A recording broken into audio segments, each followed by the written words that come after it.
Alafu kuna wapuuzi wananitia hasira eti wanasema eti Yanga hawachezi dabi kwa ajili ya Elie Mpanzu. Akati dhahiri shahiri Elie Mpanzu ni mchezaji wa Yanga. Unaona hizo hizo? Bwana acha za. Ya. Ningekwambia kila unakifua. Elie Mpanzu mchezaji wa Yanga. Kama kuna tetesi sio kuzisikia kwamba kuna mchezaji atatoka pale Yanga, nani pale Simba. Wana Simba wataumia vibaya mno na Elie Mpanzu. Chome, sije kawa Yanga ndo andoka Pacome. Sikiza nikwambie, Elie Mpanzu ametoka AS Vita kaja Simba kwa mkopo wa miezi 6. Chome hiyo sina. Nakupa exclusive iko pale kwa mkopo wa miezi 6. Kwa hiyo sasa kinachofuata ni nini? Yanga walimpeleka pale akafanya warm up. Hizo mpya Mchome. Akatafute game fitness.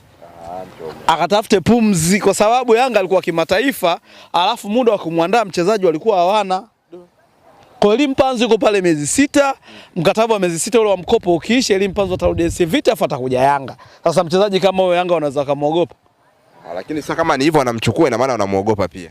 Hawamuogopi, yule ni mchezaji wao. Na Elie Mpanzu hakuna asiyekubali kwamba ni mchezaji bora katika ligi yetu.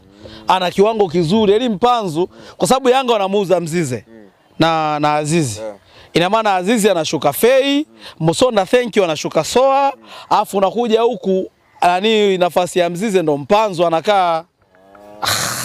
Kaka uko wapi? Ndio hiyo. Hawamuogopi Mpanzu yule kijana wao na nakuahidi leo kwenye media hapa. Elie Mpanzu hawezi kuifunga Yanga. Over.